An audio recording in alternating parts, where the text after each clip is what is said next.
The bloody pacifier I found hanging from my tree belonged to Alyssa Harris, who went missing from her crib 2 nights ago. I figured it had to have been Alyssa's when I saw it, but while I waited for the police to arrive, I realized it could have belonged to Matthew Roman, or Muhammad Ahad, or maybe even Haley Davis. Over the last 4 years, they'd all vanished. Hawthorn Lane developed quite a bit of notoriety in 2015 after Matthew and Muhammad disappeared on the same night. The Romans and the Ahads lived 4 houses apart, and as far as the detectives were able to tell, the children were abducted within minutes of each other. Both houses were securely locked, and there was no sign of a forced entry. As far as I'm concerned, though, the notoriety and brief rush of attention from the national news wouldn't have happened if their disappearance hadn't been on the anniversary of the 2012 abduction of Haley Davis. Haley's case was special, if it could be called that.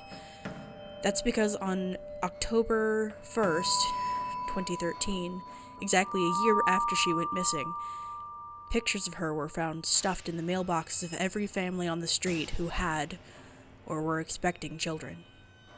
A swarm of investigators, both local and federal, descended on our quiet suburban lane and worked around the clock for months before admitting defeat. There was no evidence. No fingerprints, no hairs, no mysterious DNA. When the media came to town in 2015 after Matthew and Muhammad went missing, the rumors started. Rumors and threats. People from all over the country decided to get involved. They felt it was their duty. They began sending harassing letters and making threatening phone calls to the single adults who lived on Hawthorn Lane. These were people who'd lived here for years, people who had grieved alongside the parents and families who'd lost their children. But that didn't matter to the crazies who'd been thoroughly brainwashed by cable news into believing the abductor had to be someone from the neighborhood. In December of 2015, a Georgia man named Alvin Stovall drove 300 miles up the coast, parked in front of Jose Partita's house, and shot him to death when he came home from work. Alvin was certain Jose was the murderer of Haley Davis and the abductor of Matthew Roman and Muhammad Ahad. He'd heard from a cable news anchor that Jose had a criminal record.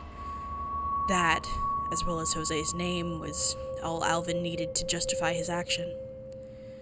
What the anchor had neglected to mention was Jose's record was from 1977, and it was for nothing worse than being a passenger in a stolen car.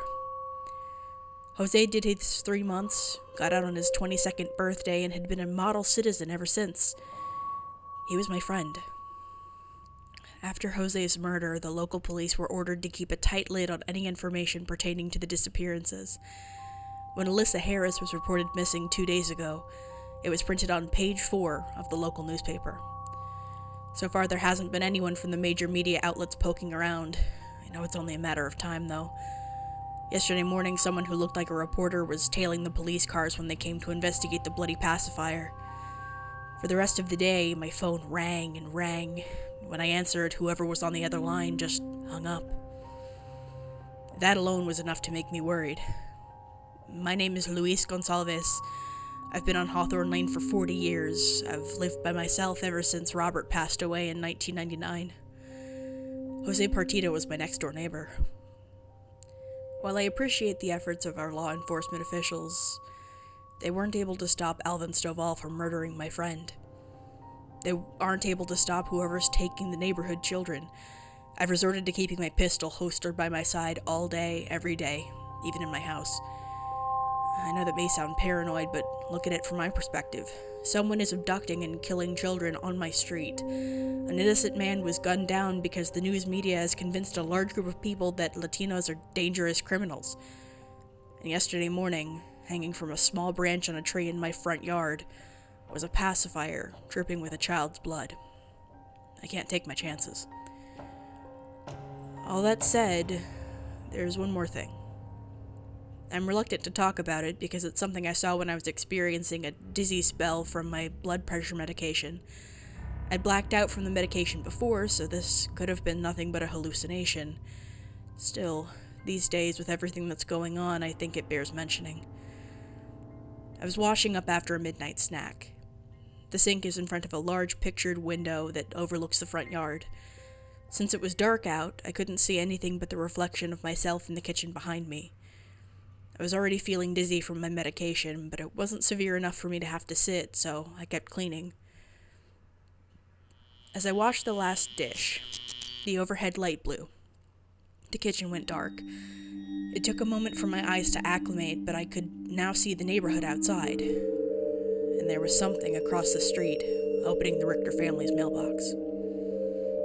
A wave of dizziness went through me, and I gripped the edge of the counter to steady myself, but I'm certain, despite what I'm about to write, what I saw was really there. It was a pale, nude man with freakishly long legs and even longer arms that protruded from his hips rather than his shoulders. Despite him being bent down, it was obvious that he was tall enough to peer through a second-story window. He paused with the mailbox half open, then abruptly stepped away and turned around. In 2 long strides, he crossed the street into my yard.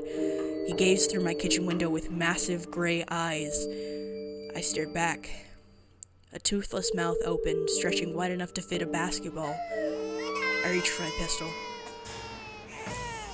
Through the glass, I heard the sound of infants screaming from deep inside his throat. His mouth shut, then twisted into a grin. And his long, spindly legs carried him away, down the street, and into the woods.